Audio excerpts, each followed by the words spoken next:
Hello viewers, welcome to Deeps Mathematics 23.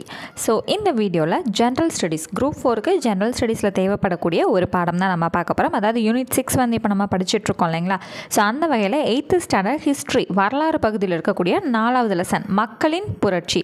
So இந்த பாடம் ரொம்ப முக்கியமான ஒரு பாடம், சரிங்களா. ஸோ இதை எக்ஸாக்டாக இன்னொரு இடத்துலையும் நம்ம அப்படியே வந்து இன்னும் கொஞ்சம் விரிவாக்கத்தோடு நம்ம படிப்போம். எங்கன்னு பார்த்தீங்கன்னா 10th ஸ்டாண்டர்டில் இருக்கக்கூடிய 6வது பாடத்தில் இதை அப்படியே நம்ம ரிப்பீட்டடாக படிப்போம். எக்ஸ்ட்ரா கொஞ்சம் சில ஆடட் பாயிண்ட்ஸோடு சேர்த்து நம்ம படிப்போம், ஓகேங்களா. ஸோ அப்போ நீங்கள் 8th இந்த கான்செப்ட் தெளிவாக புரிஞ்சுக்கிட்டீங்க, இங்கே இருக்கிறது எல்லாமே கரெக்டாக தெரிஞ்சுக்கிட்டீங்க அப்படின்னா 10th இருக்கக்கூடிய பாடம் வந்து உங்களுக்கு ரொம்ப ஈஸியாக முடிஞ்சிடும், ஓகேங்க. இப்போ மக்களின் புரட்சி அப்படின்னு சொல்லி கொடுத்துருக்காங்க. ஆனால் இங்கே இமேஜ் வந்து பார்த்தா வந்து ராஜாக்கள் காலம் மாதிரி இருக்குது. அப்போ இது ஆக்சுவலாக என்ன பேஸ் பண்ண பாடம் அப்படின்னு கேட்டிங்கன்னா, ஆங்கிலேயர்களுக்கு எதிராக ராஜா ராணிகள் இவங்கெல்லாம் வந்து செய்த போர்கள், அவங்க செய்த கிளர்ச்சிகள், இந்த மாதிரி விஷயங்கள் தான் நம்ம பார்க்க போகிறோம். 1750களுக்கு அப்புறம் வந்து என்ன நடந்துச்சு அப்படிங்கிற விஷயங்கள் தான் நம்ம தெரிஞ்சுக்க போகிறோம். ரொம்பவே இன்ட்ரெஸ்டிங்காக இருக்குங்க, ஓகேங்களா. சரி, இப்போ ஃபர்ஸ்ட் வந்து பாளையங்களின் தோற்றம், பாளையக்காரர்கள் அப்படின்னு சொல்லி நம்ம நிறையா படிச்சிருப்போம் இல்லைங்களா. ஸோ அந்த பாளையங்கள் எப்படி உருவாச்சு அப்படின்னு வந்து பார்த்திங்கன்னா, விஜயநகர ஆட்சியாளர்கள் வந்து என்ன பண்ணுறாங்கன்னா, அவங்களுக்கு அப்புறமா அதாவது அவங்களுக்கு கீழே வந்து மாகாணங்களை வந்து நிர்வகிக்கிறதுக்காக நாயக்கர்களை வந்து நியமிக்கிறாங்க. ஸோ அவங்க நாயக்கர்கள் வந்து என்ன பண்ணுறாங்க அப்படின்னா பாளையக்காரர்களை வந்து நியமிக்கிறாங்க, ஓகேங்களா. விஜயநகர ஆட்சியாளர்கள் வந்து நாயக்கர்களை நியமிக்கிறாங்க, நாயக்கர்கள் வந்து பாளையக்காரர்களை நியமிக்கிறாங்க. ஸோ இந்த மாதிரி தான் வந்து பாளையங்கள் வந்து தோற்றம் அடையுது, சரியா. சரி, இப்போ அடுத்து வந்து 1529 விஸ்வநாதர் மதுரை நாயக்கர் ஆகிறார், சரிங்களா. மதுரைக்கு நாயக்கராக யார் ஆகிறாங்க? விஸ்வநாதருங்கிறவர் 1529 வந்து வராரு. இவர் தான் வந்து என்ன பண்ணுறாரு அப்படின்னு வந்து பார்த்தீங்கன்னா, இவருக்கு அப்புறமா இருக்க சிறுகுடி தலைவர்களை எல்லாம் வந்து கட்டுப்படுத்த முடியாமல் இருக்கிறனால அவர் வந்து என்ன பண்ணுறாரு அப்படின்னா, அவரோட அமைச்சரான அரியநாதர் கூட கலந்து ஆலோசிக்கிறார். என்ன பண்ணலாம், இவங்களை வந்து ஒடுக்கிறதுக்கு நம்ம என்ன பண்ணலாம் அப்படின்னு யோசிக்கிறப்ப அவங்க என்ன இன்ட்ரடியூஸ் பண்ண ஆரம்பிக்கிறாங்கன்னா 1529 பாளையக்காரர் முறையை வந்து இன்ட்ரடியூஸ் பண்ணுறாங்க, சரிங்களா. அப்போ யார் வந்து யோசித்து கொண்டு வராங்க இந்த விஷயத்தை? விஸ்வநாதர் மதுரை நாயக்கர் இவர், ஓகேங்களா. அவர் வந்து கொண்டு வராரு. யாரோட ஆலோசனை மூலமாக? அவரோட அமைச்சரான அரியநாதர் அப்படிங்கிறவரோட ஆலோசனை மூலமாக தமிழகத்தில் பாளையக்காரர் முறையை வந்து இவர் கொண்டு வராரு, சரிங்களா. ஸோ இதன் அடிப்படையில் மொத்தம் எத்தனை பாளையங்களாக பிரிது? 72 பாளையங்களாக வந்து பிரிக்கப்படுது, ஓகேங்களா. சரி, அடுத்து வந்து பார்த்திங்கன்னா இந்த பாளையக்காரர்கள் வந்து என்ன பண்ணுறாங்க அப்படின்னா, இந்த நாயக்கர்களுக்கு ஏதாவது உதவிகள் தேவைப்படுது, ஏதாவது போரில் ஏதாவது உதவிகள் தேவைப்படுதுன்னா இவங்க தான் வந்து முன்னிலையில் வந்து இருந்து எல்லாமே பண்ணி தருவாங்க, ஓகேவா. சரி, பாளையக்காரர்கள் தான் அந்த சுற்றி இருக்கக்கூடிய வட்டாரங்கள் எல்லாத்துலேயுமே வந்து என்ன பண்ணுவாங்கன்னா வரி வசூலிப்பாங்க. அதில் 3ல் 1 பங்கு என்ன பண்ணுவாங்கன்னா மதுரை நாயக்கர்களுக்கு கொடுத்துருவாங்க. அடுத்து இன்னொரு பங்கு என்ன பண்ணுவாங்கன்னா இராணுவத்துக்காக செலவழிப்பாங்க. மிச்சம் இருக்கக்கூடிய இன்னொரு பங்கை அவங்களோட சொந்த செலவுகளுக்காக எடுத்துக்குவாங்க. அவ்வளோதான், 3 பங்காக வந்து இது பண்ணி இப்படி பிரிச்சுக்குவாங்க, ஓகேங்களா. அடுத்து இவங்களோட தோற்றம் வந்து எப்படி இருந்துச்சு, இவங்களோட ரோல்ஸ் என்னவா இருக்குங்கிற விஷயங்கள்லாம் தெரிஞ்சுக்கிட்டோம். இப்போ பாளையக்காரர்கள்லாம் வந்து புரட்சி செய்கிறாங்க. எதுக்காக புரட்சி செய்கிறாங்க அப்படிங்கிற மாதிரியான விஷயங்கள் எல்லாமே அடுத்து நம்ம தெரிஞ்சுக்கப்புறோம். ஸோ பாளையக்காரர்களே வந்து பார்த்திங்கன்னா மொத்தமாக 2 பாளையங்கள் வந்து இருந்திருக்கு. ஒன்று வந்து பார்த்திங்கன்னா கிழக்கு பாளையம், இன்னொன்று மேற்கு பாளையம். ஸோ கிழக்கு பாளையத்தில் வந்து பார்த்திங்கன்னா கட்டபொம்மனோட கட்டுப்பாட்டு கீழே தான் வந்து எல்லாம் செயல்பட்டு இருந்திருக்காங்க. மேற்கு பாளையத்தில் வந்து யாருன்னா பூலித்தேவரோட கட்டுப்பாட்டின் கீழ். அவர் சொன்னால் எல்லோரும் கேட்டுக்குவாங்க, அந்த மாதிரி கட்டுப்பாடுனா இவர் ஆட்டி வச்சது அப்படி கிடையாது, அவர் சொன்னால் கேட்டுக்குவாங்க அந்த மாதிரி, ஓகேவா. அப்போ கிழக்கு பாளையம் மேற்கு பாளையம் சொல்லிட்டு 2 இருக்குது. ஸோ இந்த மாதிரி நடந்துட்டுருக்க வேலையில் 1792ஆம் ஆண்டு கர்நாடகா உடன்படிக்கை வந்து ஒன்று நடக்குதுங்க.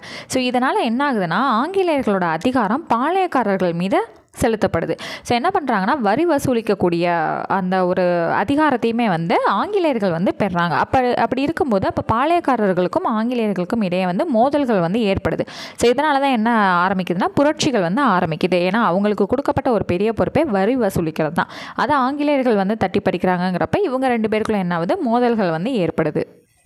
ஸோ ஆங்கிலேயர்களுமே வந்து எடுத்த உடனே அப்படியே இந்தியாவுக்குள்ளே வந்து நம்ம மக்கள் எல்லாத்தையும் அடிமைப்படுத்தப்படலை, ஓகேங்களா. அந்த கான்செப்ட்டுக்கு முதல்ல தெளிவாவாங்க. ஸோ அவங்க ரொம்ப வலிமையாக தானே இருந்தாங்க. ஏன் அப்புறம் கொஞ்சமாக போகிற மாதிரி சொல்கிறீங்க அப்படின்னா, எடுத்தோடனே ஃபஸ்ட்டு வந்து வணிகத்துக்காக நம்மளோட ராஜாக்கள் கிட்ட பெர்மிஷன் வாங்கி தான் உள்ளே வந்து வணிகங்களை வந்து ஸ்டார்ட் பண்ணுறாங்க. அப்படியே கொஞ்சம் கொஞ்சமாக வராங்க உள்ளுக்குள்ளே, ஓகேங்களா.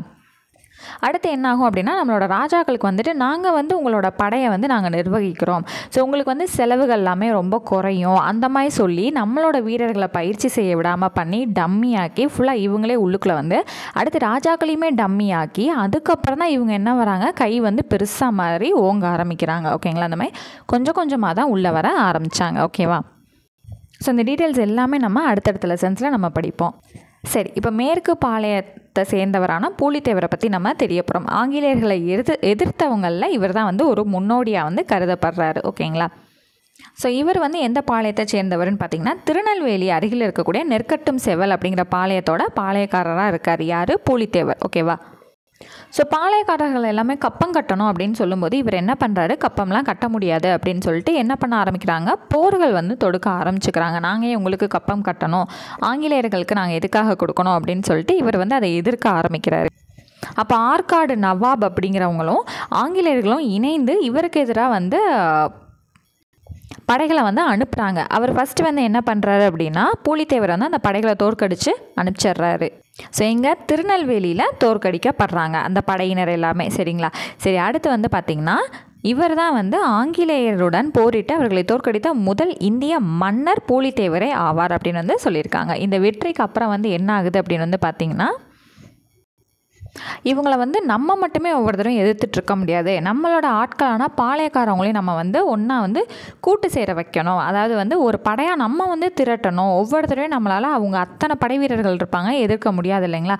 அப்போ நம்ம எல்லாருமே ஒன்று சேரணும் அப்படிங்கிறதுக்காக அவர் வந்து பாளையக்காரர்களின் கூட்டமைப்பை வந்து உருவாக்குறதுக்கு முயற்சி பண்ணுறாரு. ஓகேங்களா, ஸோ இதுக்கிடையில் 1759 என்ன ஆகுதுன்னா யூசுஃப் கான் அப்படிங்கிறவரோட தலைமையில் ஆற்காடு நவாபின் படைகள் வந்து நெற்கட்டும் செவலில் இருக்கக்கூடிய இவரோட ப்ராப்பர்ட்டிஸ் எல்லாம் வந்து கைப்பற்றி இவரையும் வந்து என்ன பண்ணிடுறாங்க, தோற்கடிச்சிடுறாங்க. அடுத்து 1761 ஆற்காடு நவாபின் படைகளை வந்து நெற்கட்டும் செவலை கைப்பற்றியது.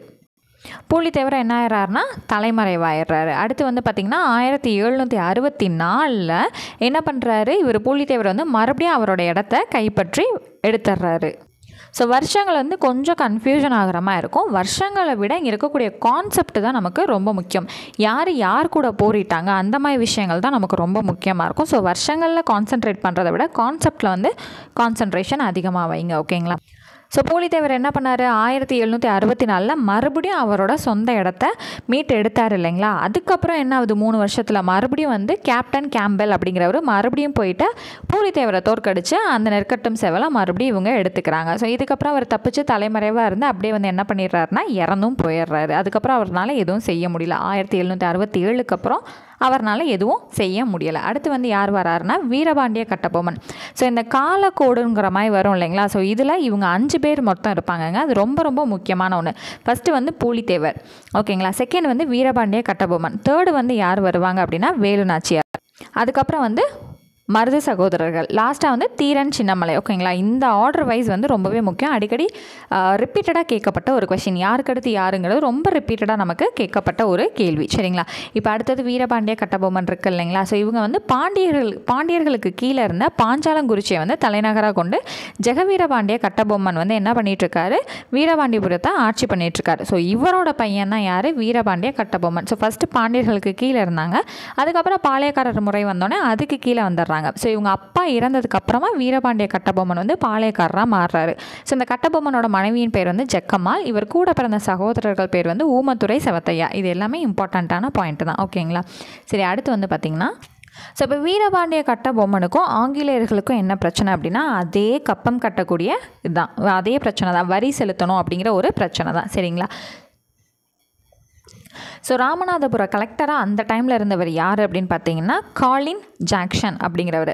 1798 நீங்கள் பெண்டிங் வச்சுருக்கக்கூடிய கப்பம் எல்லாமே நீங்கள் செலுத்தியே ஆகணும் அப்படின்னு சொல்லிட்டு கட்டபொம்மனுக்கு வந்து ஒரு ப்ரெஷர் மாதிரி வந்து கொடுக்குறாரு. அப்போ இப்போ வந்து நாடு இருக்க வந்து வறட்சியான சூழ்நிலையில் இது மொத்தமாக என்னால் கட்ட முடியலை அப்படிங்கிற மாதிரி கட்டபொம்மனு சொல்கிறாங்க. இவங்க வந்து எல்லாமே வந்து ஆராய்ச்சி பண்ணி பார்க்கும்போது எல்லா கப்பத்தையுமே வந்து கட்டபொம்மன் கட்டியிருக்காரு. வெறும் 1080 பக்கோடா தவிர மிச்சம் எல்லாத்தையுமே அவர் வந்து கட்டியிருக்காரு.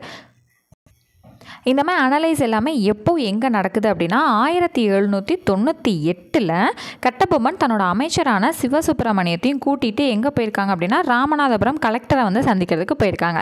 ஸோ அந்த மீட்டிங்கில் தான் என்ன நடந்திருக்கு, இந்த அனலைஸ்லாம் வந்து எடுத்து லெஜர்லாம் செக் பண்ணி பார்க்கும்போது இது மட்டும்தான் பேலன்ஸ் இருக்குது, மற்ற எல்லாமே அவர் கட்டிட்டாரு அப்படிங்கிற விஷயம் தெரியப்படுது. ஓகேங்களா. அப்போ 3 மணி நேரமாக நடந்த விஷயத்தில் கட்டபொம்மனுக்கும் அவரோட அமைச்சருக்கும் வந்து உட்கார்றதுக்கு ஒரு நாற்காலி கூட கொடுக்கப்படலை, நின்றுட்டே தான் இருந்திருக்காங்க அப்படிங்கிறது நம்மளால் தெரிஞ்சுக்க முடியுதுன்னு சொல்கிறாங்க. வந்து அதை சொல்லப்படுது. ஓகேங்களா. ஸோ அதே சமயத்தில் அந்த கலெக்டர் என்ன பண்ணியிருக்காருன்னா கட்டபொம்மனை வந்து ரொம்ப வந்து இன்சல்ட் பண்ணி கைது பண்ணணும் அப்படின்னு சொல்லி ட்ரை பண்ணியிருந்திருக்காரு. ஸோ அப்போ அந்த கோட்டைக்கு வெளியே வந்து யார் இருந்திருக்காங்க, அந்த கலெக்டரோட வீடு இருக்கு இல்லைங்களா, அதுக்கு வெளியே யார் இருந்திருக்காங்கன்னா கட்டபொம்மனோட சகோதரர் வந்து இருந்திருக்காரு. ஸோ அப்போ அவர் வந்து என்ன பண்ணுறாரு, ஊமைத்துறை வந்து டக்குன்னு உள்ளே போயிட்டு கட்டபொம்மனை தப்பிக்கிறதுக்கு ஹெல்ப் பண்ணிடுறாரு. ஆனால் துரதிர்ஷ்டவசமாக அவரோட அமைச்சரான சிவசுப்பிரமணியம் என்ன பண்ணிடுறாரு, அவங்கக்கிட்ட மாட்டிக்கிறாரு. சரியா. சரி, இப்போ கட்டபொம்மன் சும்மா இருப்பாரா, என்னடா இவன் மதிச்சு அங்கே போனால் நம்மளே அசிங்கப்படுத்திட்டு இருக்கான் அப்படின்னு சொல்லிட்டு என்ன பண்ணுறாரு, சென்னை கவுன்சிலுக்கு ஒரு கடிதம் வந்து அனுப்புகிறாரு. ஸோ இந்த மாதிரி வந்து இந்த கலெக்டர் என்னெல்லாம் பண்ணார், எப்படி அவமரியாதை வந்து செஞ்சார் அப்படிங்கிற விஷயத்தை எல்லாமே வந்து அனுப்புகிறாங்க. அப்போ அங்கே வந்து கவுன்சிலோட கவர்னராக இருந்த எட்வர்ட் கிளைவ் வந்து என்ன பண்ணுறாரு, கட்டபொம்மனை நீங்கள் வந்து இங்கே சரணடைங்க, என்னங்கிறத விசாரிச்சுக்கலாம் அப்படின்னு சொல்லிட்டு சொல்கிறாரு. அப்போ கட்டபொம்மனும் வந்து அங்கே போகிறாங்க. அதே சமயத்தில் என்ன ஆகுது அப்படின்னா இந்த கலெக்டர் இருக்கார் இல்லைங்களா ஜாக்சன், ஸோ அவரை வந்து என்ன பண்ணிடுறாங்க, பதவி நீக்கமும் செஞ்சுறாங்க. ஸோ அடுத்து அவரோட பிளேஸ்க்கு அவருக்கு பதிலாக வேறு யாரை கலெக்டராக போடுறாங்க அப்படின்னா எஸ்ஆர் லூசிங்டன் அப்படிங்கிற ஒரு கலெக்டராக போடுறாங்க. ஸோ இதெல்லாம் ஒரு பக்கம் நடந்துகிட்ருக்க சமயத்தில் மருது பாண்டியர்கள் உங்களுக்கு நல்லாவே தெரியும் தானே, நம்ம வேலுநாச்சியாரோட பாடத்துலேயே நம்ம படிச்சிருப்போம். அவங்க அந்த மருது சகோதரர்கள், அவங்க தான் மருது பாண்டியர்னு நம்ம சொல்கிறோம். ஸோ அவங்க வந்து என்ன பண்ணுறாங்க அப்படின்னா தென்னிந்திய கிளர்ச்சியாளர்களின் கூட்டமைப்பு அப்படிங்கிற ஒரு விஷயத்தை வந்து உருவாக்குறாங்க. ஸோ இவங்க வந்து ஒரு அறிக்கையும் வந்து வெளியிடுறாங்க, திருச்சிராப்பள்ளி அறிக்கை. ஸோ இது வந்து ரொம்பவே இம்பார்ட்டண்ட்டான ஒன்றுங்க. திருச்சிராப்பள்ளி அறிக்கைங்கிறது நல்லா மெமரி பண்ணி வச்சுக்கோங்க. ஓகேங்களா. ஸோ அடுத்து அந்த அறிக்கையை எங்கெங்கே ஒட்டுனாங்க அப்படிங்கிற விஷயத்த அடுத்த பேஜில் வந்து நம்ம படிப்போம். ஓகேங்களா. இப்போதைக்கு இதை மட்டும் தெரிஞ்சு வச்சுக்கலாம். அடுத்தது ஸோ ஒரு கூட்டமைப்பை எல்லோரும் சேர்ந்து வந்து ரெடி பண்ணிகிட்டு இருக்காங்க இல்லைங்களா. ஸோ இதில் ஒருத்தவங்க வந்து சேர்றதுக்கு மறுத்துறாங்க, நான்லாம் சேர மாட்டேன்ப்பா அப்படின்னு சொல்கிறது யாருன்னா சிவகிரி பாளையம் வந்து என்ன பண்ணுதுன்னா இந்த கூட்டமைப்பில் நான் சேர மாட்டேன்னு வந்து சொல்லிடுறாங்க. அப்போ கட்டபொம்மன் என்ன பண்ணுறாரு, கோபத்தில் வந்து தன்னோட செல்வாக்கை அந்த சிவகிரி மேலே செலுத்தணும் அப்படின்னு சொல்லி முயல்றாரு.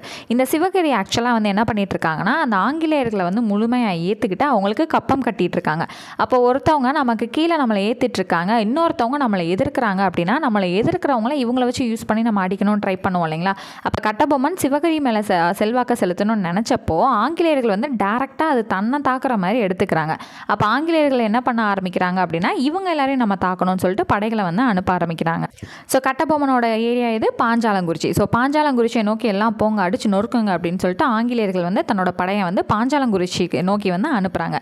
அப்போ 1799 செப்டம்பர் 5ஆம் நாள் வந்து யார் வந்து அந்த படைகளை வந்து தலைமையேற்று எடுத்துகிட்டு போகிறாங்க அப்படின்னா மேஜர் பேனர்மேன் வந்து அவரோட படைகளை எடுத்துகிட்டு பாஞ்சாலங்குறிச்சியை வந்து நோக்கி போகிறாரு. ஓகேங்களா.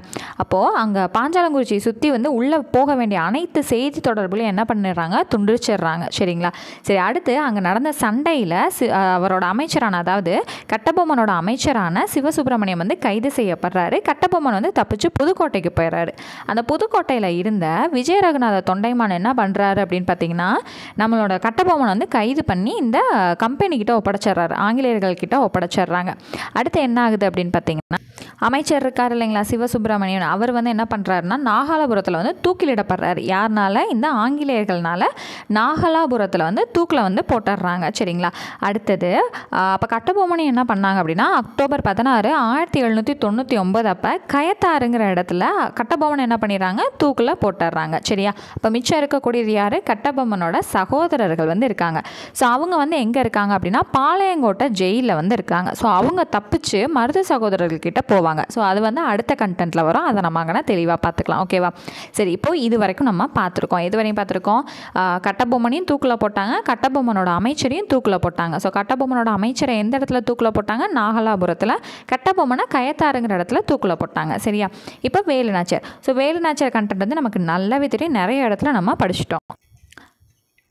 ஸோ வேலுநாச்சியார் வந்து யாரோட ஒய்ஃபு, சிவகங்கையோட அரசரான முத்துவடுகநாதரோட ஒய்ஃப் தான் வந்து வேலுநாச்சியார். இவங்களை வந்து எங்கெங்கே கொண்டுட்டாங்க, காளையார் கோவில் அப்படிங்கிற இடத்துல ஆங்கிலேயர்களும் வந்து ஆற்காடு நவாப் இவங்க எல்லாம் சேர்ந்து நடந்த போரில் காளையர் கோவிலில் யாரை கொன்னுடுறாங்க, முத்துவடுகநாதரை கொன்னுடுறாங்க. அப்போ வேலு நாச்சியார் தன்னோட பொண்ணான வெள்ளச்சியை தூக்கிட்டு தப்பிச்சு போயிடுறாங்க. ஸோ திண்டுக்கலுக்கு பக்கத்தில் இருக்க விருப்பாச்சிங்கிற இடத்துல தங்கியிருக்காங்க. கோபால நாயக்கர் வந்து அவங்களுக்கு பாதுகாப்பு கொடுத்துருக்காரு. சரிங்களா? ஸோ அந்த தங்கியிருந்த பீரியடில் அவங்க என்ன பண்ணுறாங்க, ஒரு படையை திரட்டி திரும்ப ஆங்கிலேயர்களுக்கு எதிராக போரிட்டு அந்த சிவகங்கையை மீட்டு எடுக்கிறாங்க. அது குயிலி எல்லாமே வந்து ஹெல்ப் பண்ணுவாங்க. ஸோ இது வந்து ரொம்ப ஷார்ட்டாக தான் இங்கே கொடுத்துருப்பாங்க. சரிங்களா?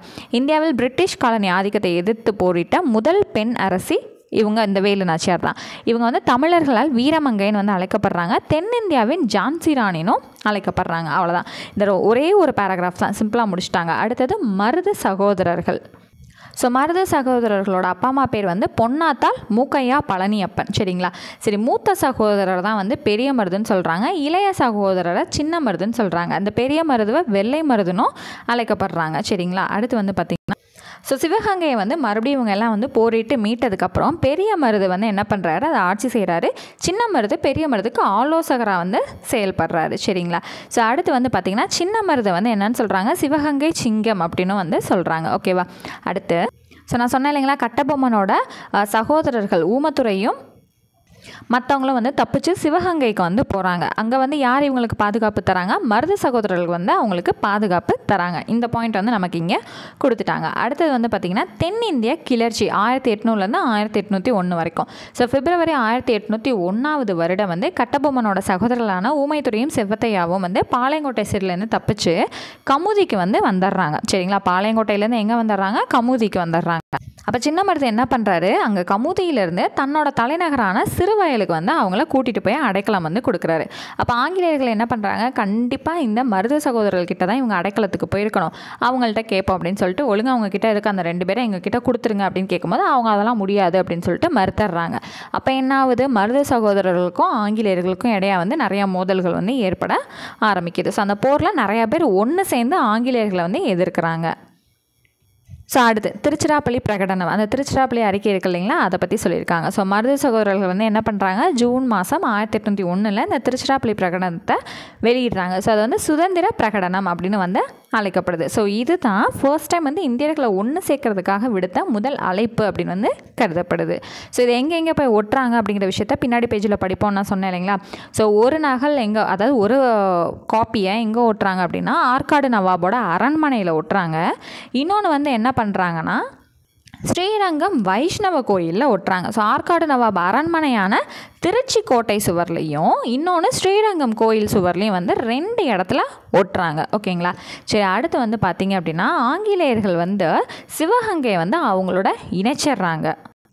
எப்படிங்க இணைச்சிருக்க முடியும், மருது சகோதரர்களை தூக்கில் இட்டிருப்பாங்க. ஓகேங்களா? ஸோ அவங்கள வந்து கொன்னா மட்டும்தான் இவங்களால் என்ன பண்ணியிருக்க முடியும், சிவகங்கையை இணைச்சிருக்க முடியும் இல்லையா. ஸோ அது எப்போ நடந்துச்சு அப்படின்னு வந்து பார்த்திங்கன்னா 1801 அக்டோபர் 24 வந்து மருது சகோதரர்கள் ராமநாதபுரம் மாவட்டத்தில் இருக்கக்கூடிய திருப்பத்தூர் கோட்டையில் தூக்கிலிடப்படுறாங்க. அடுத்து மிச்சம் யார் இருக்கா, கட்டபொம்மனோட சகோதரர் இருக்கார் இல்லைங்களா, ஊமத்துறையும் செவத்தையாவும் கைது செய்யப்பட்டு பாஞ்சாலங்குறிச்சியில் தூக்கிலிடப்பட்டிருக்காங்க. அதோடு இல்லாமல் நிறைய பேர் சேர்ந்து இவங்க கூட கிளர்ச்சியிலலாம் ஈடுபட்டாங்க இல்லைங்களா, அந்த 73 பேரை மலாயாவில் இருக்கக்கூடிய பினாங்கிற்கு என்ன பண்ணிடுறாங்க, நாடு கடத்திடுறாங்க. ஓகேவா? ஸோ அடுத்து வரலாற்றில் இது வந்து என்னன்னு சொல்லப்படுதுன்னா, இந்த 1800 1801 வரைக்கும் நடந்த கிளர்ச்சியை 2வது பாளையக்காரர் போர் அப்படின்னு வந்து அறியப்படுறதா சொல்கிறாங்க. ஸோ இந்த 1801 ஜூலை 31 செய்து கொள்ளப்பட்ட கர்நாடகா உடன்படிக்கையின்படி தமிழ்நாட்டின் மீது ஆங்கிலேயரோட நேரடி கட்டுப்பாட்டை வந்து அவங்க செலுத்துகிறாங்க. ஸோ இதோட பாளையக்காரர்கள் முறை வந்து என்ன ஆகுது, முடிஞ்சு போயிடுது. அடுத்து வந்து கடைசி நபர் யாருன்னா தீரன் சின்னமலை. ஸோ இவர் வந்து ஈரோடு மாவட்டத்தில் வந்து பிறந்தவர். இவரோட ஒரிஜினல் பேர் வந்து என்னென்னு பார்த்தீங்கன்னா தீர்த்தகிரி. சரிங்களா? இவர் வந்து திப்பு சுல்தானோட சேர்ந்து என்ன பண்ணுறாரு அப்படின்னா ஆங்கிலேயர்களை வந்து எதிர்த்துட்ருக்கார். ஸோ திப்பு சுல்தான் வந்து இறந்ததுக்கப்புறம் என்ன பண்ணுறாரு அப்படின்னா ஓடாநிலை அப்படிங்கிற இடத்துல தங்கியிருந்து ஆங்கிலேயர்களை வந்து தொடர்ந்து எதிர்த்து போராடிட்டுருக்காரு. அந்த ஓடாநிலைங்கிற இடத்துல ஒரு கோட்டையும் வந்து அவர் கட்டிடுறாரு. சரிங்களா? ஸோ அடுத்து இவர் என்னென்னமோ கொரில்லா முறை அப்படி இப்படின்னு சொல்லிட்டு நிறையா வந்து போர்லாம் செஞ்சு ஆங்கிலேயர்களுக்கு குடைச்சல் கொடுத்துட்டு இருந்தாலும் ஒரு கட்டத்தில் அவரை என்ன பண்ணிடுறாங்க, பிடிச்சிடுறாங்க. பிடிச்சிட்டு அவரை இங்கே வந்து சங்ககிரி அப்படிங்கிற இடத்துல 1805 தூக்கில் போட்டுடுறாங்க. சரிங்களா? அடுத்து இன்னும் 2 விஷயம் தான். ஒன்று வேலூர் கழகம், இன்னொன்று பெருங்கழகம். இந்த 2 விஷயம் மட்டும் படிச்சிட்டோன்னா இந்த பாடம் வந்து நமக்கு கம்ப்ளீட் ஆயிரும். ஸோ வேலூர் கழகம்ங்கிறது 1806 வருஷம் நடந்தது. சரிங்களா? ஸோ 4ஆம் மைசூர் போருக்கு அப்புறம் திப்புவோட குடும்பத்தினர் எல்லாத்தையுமே கூட்டிகிட்டு வந்து எங்கே அடைச்சி வச்சிடறாங்க? வேலூர் சிறைச்சாலை இருக்குது இல்லைங்களா? ஸோ எல்லாருமே கண்டிப்பாக ஒரு தடவையாவது அங்கே டூர் போயிருப்பீங்க. ஸோ அங்கே வந்து அடைச்சி வச்சுருக்காங்க. ஸோ அங்கே வந்து திப்புவோட குடும்பத்தை சேர்ந்தவங்க, அவங்க சொந்தக்காரவங்க, பணியாளர்கள், வீரர்கள்னு சொல்லிட்டு 3000 பேரோட சொத்துக்களை என்ன பண்ணிடுறாங்க? பறிமுதல் செஞ்சு இந்த ஜெயிலில் வந்து அடைச்சிட்றாங்க. ஸோ இதனால் என்ன பண்ணுறாங்க? ஆங்கிலேயர்கள் எல்லாருமே ரொம்ப வெறுக்க ஆரம்பிக்கிறாங்க. அப்போது அந்த டைமில் 1803 வருஷத்தில் வில்லியம் காவென்டிஷ் பென்டிக் அப்படிங்கிறவர் சென்னை மாகாண கவர்னராக வராரு. ஸோ அவர் வந்தப்போ நிறையா ரூல்ஸ் வந்து போடுறாரு. யாருக்கு? அவங்களோட சிப்பாய்களுக்கு, எல்லா இராணுவத்தில் இருக்கக்கூடியவங்களுக்கு எல்லாருக்குமே வந்து நிறையா ரூல்ஸ் வந்து அறிமுகப்படுத்தப்படுது. நிறையா வீரர்களுக்கு வந்து அதை ஏற்றுக்கொள்ளும்படியாக வந்து இல்லை. இருந்தாலும் அவங்களோட படை தளபதியான சர் ஜான் கிரடார்க்குங்கிறவர் என்ன பண்ணுறாரு? கட்டாயப்படுத்துறாரு. எல்லாருமே இதை செஞ்சு தான் ஆகணுன்ட்டு. அவங்க சிப்பாய்கள் எல்லாருமே ரொம்ப அவமானத்துக்கும் உள்ளாகிறாங்க. ஸோ அதனால் என்ன ஆகுது? கழகம் வந்து ஆரம்பிக்குது. ஸோ காரணங்களும் உள்ளுக்குள்ளே வந்து அதான் கொடுத்துருப்பாங்க. ஸோ என்னென்னு பார்த்தீங்கன்னா, கடுமையான கட்டுப்பாடுகள், புதிய ஆயுதத்தோட முறை, சீருடைகள்னு சொல்லிட்டு நிறைய விஷயத்த இன்புட் கொடுக்குறாங்க. தாடி மீஸ் எல்லாத்தையுமே ஃபுல் ஷேவ் பண்ணிட்டு தான் வந்து வந்திருக்கணும்னு சொல்கிறாங்க. அது வந்து நம்மளோட இதுபடி, அதாவது முன்னாடி நம்மளோட காலத்துப்படி நிறைய பேர் வந்து என்ன பண்ண மாட்டாங்க? அவங்களோட சமயங்களில் வந்து இந்த மாதிரி விஷயங்களை வந்து ஏற்றுக்க மாட்டாங்க இல்லைங்களா? ஸோ அதனால் வந்து என்ன ஆகுது?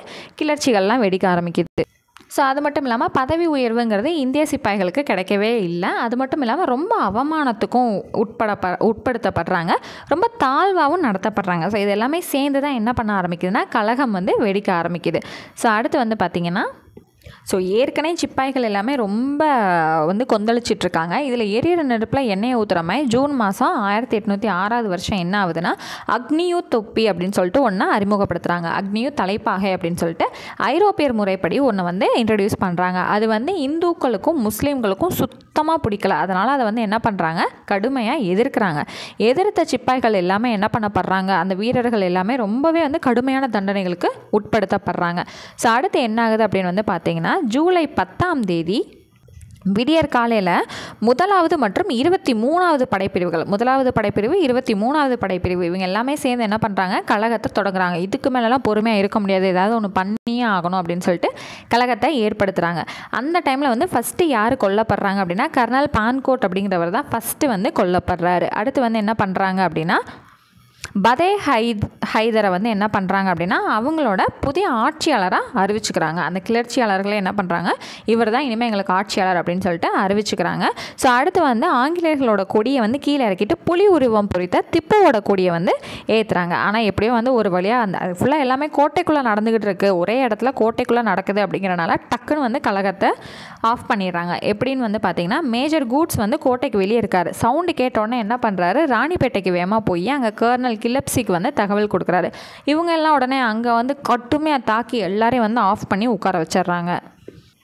ஸோ இதை ஒருத்தவர் வந்து பின்னாடி 1806 நடந்த இந்த வேலூர் கழகத்தை பற்றி 1857 நடைபெற்ற முதல் இந்திய சுதந்திர போரோட முன்னோடி அப்படின்னு சொல்லிட்டு சொல்கிறாரு. அவர் யாருன்னு வந்து பார்த்தீங்க அப்படின்னா, வி.டி. சவார்கர் அப்படிங்கிறவர் சொல்கிறாரு. ஸோ இந்த பெரும்புரட்சி 1857 நடக்குது இல்லைங்களா? ஸோ இதோட முன்னோடி தான் இந்த 1806 வந்து நடந்த ஒரு விஷயம் அப்படிங்கிறத சொல்கிறாரு.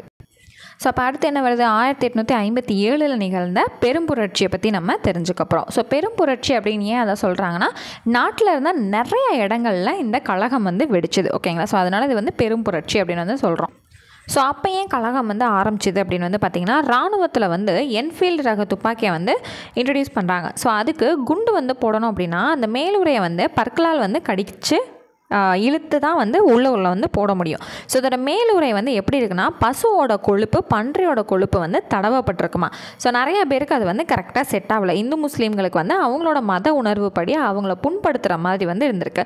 ஸோ இந்துக்களுக்கு வந்து பார்க்கும்போது அந்த பசுங்கிறது அவங்களோட தாய் போல். ஸோ அதனால் வந்து எல்லாருமே முடியாது அப்படின்னு எதிர்க்கிறாங்க. சரிங்களா?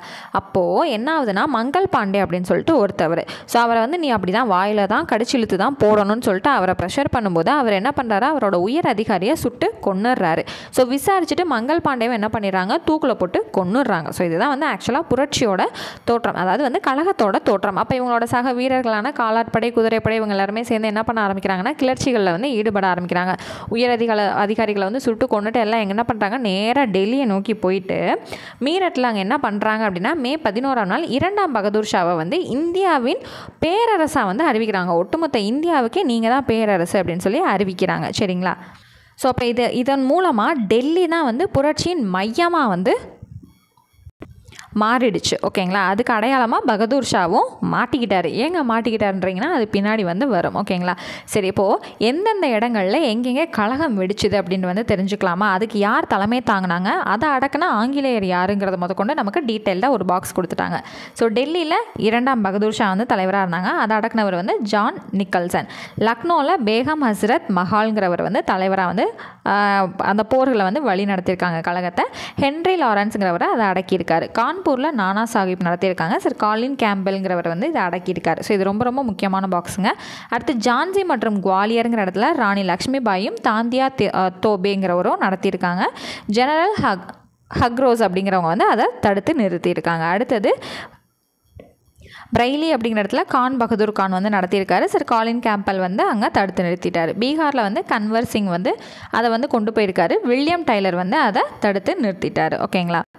ஸோ இந்த புரட்சியை அடக்கணும் அப்படின்னு சொல்லிட்டு உடனடியாக வந்து ஸ்டெப் எடுத்தவர் வந்து யாருன்னு பார்த்தீங்கன்னா கவர்னர் ஜெனரல் கானிங் பிரபு அப்படிங்கிறவர் தான் வந்து என்ன பண்ணியிருக்காரு, உடனே வந்து ஸ்டெப் எடுத்திருந்திருக்காரு. ஸோ 1857ஆம் வருடம் செப்டம்பர் 20 மறுபடியும் டெல்லியை இந்த ஆங்கிலேயர்கள் கண்ட்ரோலுக்கு எடுத்ததுக்கு அப்புறம் தான் அது வந்து படிப்படியாக குறைய ஆரம்பிச்சிருக்கு. ஸோ அந்த மாதிரி வந்து தன்னோட கட்டுக்குள்ளே கொண்டு வந்தவர் யார் அப்படின்னா நிக்கல்சன். ஓகேங்களா? ஸோ டெல்லியில் 2ஆம் பகதூர் ஷாவை வந்து கட்டுக்குள்ளே கொண்டு வந்தவர் ஜான் நிக்கல்சன்றதை அந்த பாக்ஸில் பார்த்தோம் இல்லைங்களா? ஸோ அடுத்து இவர் என்ன பண்ணப்படுறாரு, பகதூர் ஷா வந்து ரங்கூனுக்கு நாடு கடத்தப்பட்டுட்டார். அடப்பாவீங்களா, நான் பாட்டுக்கு டெல்லியில் சும்மா தானடா இருந்தேன், என்கிட்ட வந்து நீங்கள் தான் இந்தியாவின் பேரரசுன்னு சொல்லி என்னை இப்படி நாடு கடத்த வச்சிட்டிங்களேடாங்கிற மாதிரி ஆயிடுச்சு. கடைசியில் அங்கேயே அவர் என்னவோ ஆயிடுறாரு, 1862 இறந்தும் போயிடுறாரு.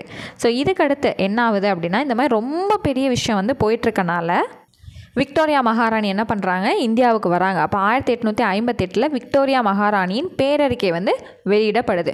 ஸோ இந்தியாவில் கிழக்கிந்தியா கம்பெனிகிட்டேருந்து ஆங்கிலேய அரசுக்கு வந்து நாங்கள் மொத்தமாக இந்த அதாவது வந்து அதிகாரத்தை மாற்றுறோம், இனிமேல் நாங்கள் தான் உங்களை ஆட்சி செய்ய போகிறோம். ஸோ எங்களுக்கு கீழே இருக்க கம்பெனிங்கிறது வணிக நோக்கத்துக்காக வந்தது தானே, அப்போ ஸ்ட்ரெயிட்டாக இது எங்களோட அண்டர் கண்ட்ரோலுக்கு இந்தியாவை நாங்கள் எடுத்துக்கிறோம் அப்படின்னு சொல்லிட்டு அந்த அம்மா சொல்லிட்டு போயிடுறாங்க. ஸோ அப்போ இருந்து கவர்னர் ஜெனரல் அப்படிங்கிறவங்க வைஸ்ராய் அப்படின்னு சொல்லிட்டு அழைக்கப்படுறாங்க. ஓகேங்களா? ஸோ இதுக்கடுத்து என்ன பண்ணப்படுது அப்படின்னா சரி, இராணுவத்தில் உங்கள் சொந்த மண்ணுக்காரவங்களெல்லாம் உள்ளே வச்சனால தானே எங்களுக்கு இவ்வளோ பெரிய பிரச்சனை அப்படின்னு சொல்லிட்டு அதுக்கப்புறம் வந்து வீரர்கள் எல்லாமே நிறைய பேர் வந்து ஆங்கிலேயர்களை தான் வந்து பணியமர்த்துறாங்க. ஸோ இப்போ ஆங்கிலேயர்களோட தொடர் வெற்றிகளுக்கு காரணம் என்னதுங்க, பிரித்தல் மற்றும் எதிர்த்தாக்குதல் அப்படிங்கிற ஒரு விஷயத்தை அவங்க ஃபாலோ பண்ணனால தான், பிரித்தாளும் முறையை வந்து ஃபாலோ பண்ணனால தான் ஆங்கிலேயர்கள் வந்து 300 வருஷங்களாக வந்து நம்ம நாட்டை அடிமைப்படுத்தி வச்சுருந்துக்க முடிஞ்சுது. ஓகேங்களா? அடுத்து இன்னும் ஒரு முக்கியமான பாயிண்ட் வந்து ஒன்று இருக்குது. முதல் இந்திய சுதந்திர போர் அப்படிங்கிற நூலை எழுதினவர் யார், வி.டி. சவார்கர் அப்படிங்கிறவர் எழுதினார். அந்த நூலில் 1857ஆம் ஆண்டு பெரும் புரட்சியை ஒரு திட்டமிடப்பட்ட தேசிய சுதந்திர போர் அப்படின்னு சொல்லி விவரிச்சிருக்காரு. ஓகேவா? இது ரொம்ப ரொம்ப முக்கியமான ஒரு பாயிண்ட். அவ்வளோதாங்க, இந்த லெசன் வந்து நமக்கு கம்ப்ளீட் ஆயிடுச்சு. ஸோ உங்களுக்கும் நம்மளோட பேட்சில் ஜாயின் பண்ணணுங்கிற இன்ட்ரெஸ்ட் இருக்குது, ரெகுலராக டெஸ்ட் போட்டு பார்க்கணும், ஸ்டடி மெட்டீரியல்ஸும் வேணும்னு நினச்சிங்கன்னா டிஸ்கிரிப்ஷனில் இருக்கக்கூடிய வாட்ஸ்அப் நம்பர் எடுத்து டெக்ஸ்ட் பண்ணி டீட்டெயில்ஸ் கேட்டு நீங்களும் ஜாயின் பண்ணிக்கலாம். ஓகேவா? ஸோ நெக்ஸ்ட் கிளாஸில் மீட் பண்ணுறேன். தேங்க்யூ.